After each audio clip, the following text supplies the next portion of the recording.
Не болып кетті дейсіздер ғой? 8 салмақ дәрежесінде әлем чемпионы атанған аңыз боксшы Мэнни Пакьяо нокдаунда, ал оны сұлатып түсірген өзіміздің қарапайым қазақ баласы. Ассалаумағалейкум қазақ елі. Әлемдік бокс жайлы қызықты ақпараттармен бөлісетін әлем боксинг арнасына қош келдіңіздер.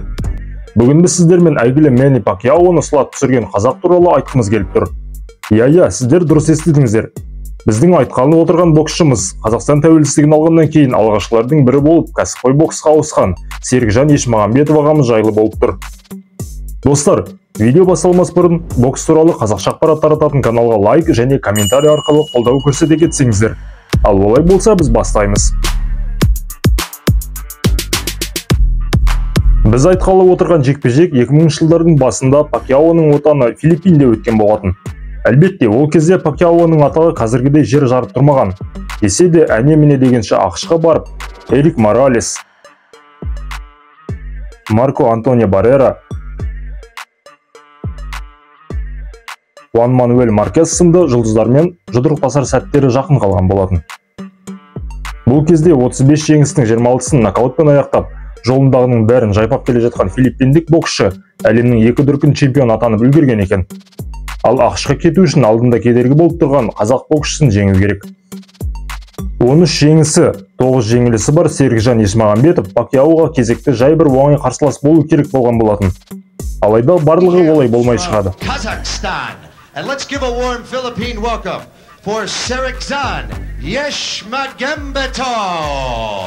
Жекпе-жек 2003 жылдың 15 наурызында Филиппинде өтеді. Алғашқы секундтан қарсыластар бір-біріне жеңіл прессинг жасай бастайды. Жай спаррингте жүргендей, сен 1-2, сосын мен 1-2 деген сияқты.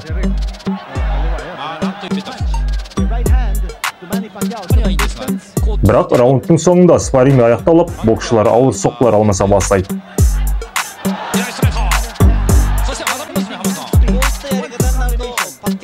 Бір кезде Пакьяо өзінің бір қарағанда қарапайым көрінетін, алайда тым жылдам соғатын тура соққыларының бірі Серікжанды нокдаунға түсіреді.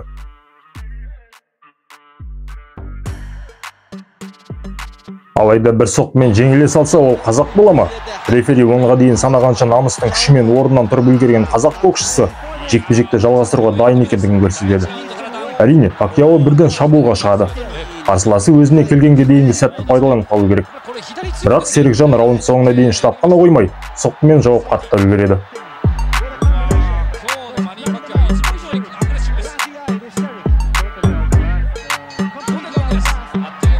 Қазақтарды бір соққымен ала алмайтындығын түсінген Пакьяо кейінгі раундтарды қарқынды бәсеңдетеді.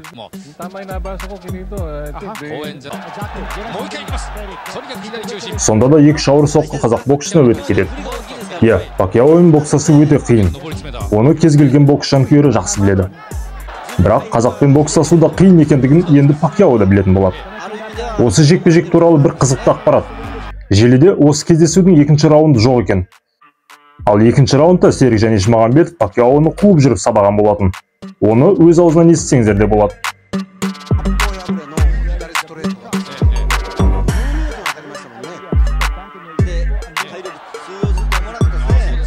4-ші раундта кезекті соққы алмасу сәтінде филиппиндік боксшының қапасы түсіп қалады.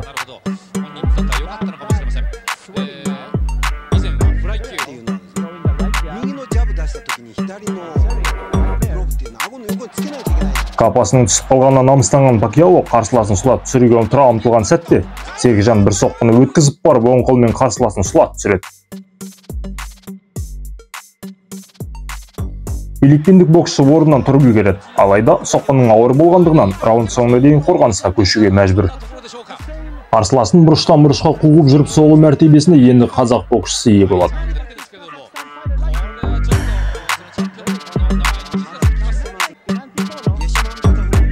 Алайда раунд бітуіне санаулы секунд қалғанда Пакьяо ауыр соққысын бірнеше рет өткізіп үлгереді.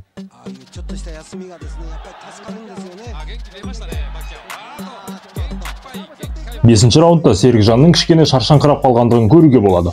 Оған себеп жекпе-жекке 2-3 күн қалғанда келіп үлгерген қазақ боксшысының Филиппиннің ыстық ауа райы мен уақыт айырмашылығына әлі дағдыланбағандығы болады.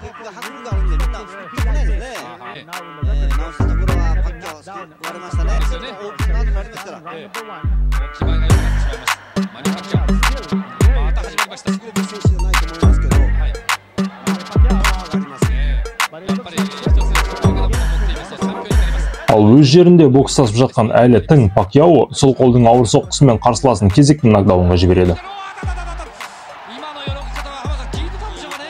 Орнынан тұрып үлгерген қазақ боксшысына тұра ұмтылған ол, өкінішке орай отандасымызды тағы да нокдаунға жібереді. Алайда Серікжан орнынан бірден тұрып, ары қарай төбелеске дайын екендігін көрсеткенмен, рефери жекпе-жекті тоқтату туралы шешім қабылдайды. Филиппиндіктердің қуанышын түсінуге де болады. Жай ғана кезекті қарсылас болады деп алып келген қазақ боксшысы жергілікті бокс жұлдызының жанкүйерлердің көзінше сұлатып түсірді. Техникалық нокаутпен жеңілгендігіне қарамастан, Пакьяоға қиын қарсылас бола білген қазақ боксшысының осы бір соққысы тарихта қалатын болады әрине. Неге десеңіз, Мэнни Пакьяо 21 ғасыр боксшысы деген атаққа ие аңыз адам. Айтпақшы, осы жекпе-жектен соң Пакьяо қазақ боксшыларымен мүлде қолғап түйістірмеген екен. Білмеймін неге екенін. Қазіргі таңда Серікжан Ешмағамбетов Алматы қаласында бапкерлікпен айналысады. Алдағы уақытта бапкердің шәкірттерін әлемдік ареналардан көреміз деп сенемін. Достар, егер видео ұнаса, лайк басып, комментарий арқылы қолдай кетіңіздер.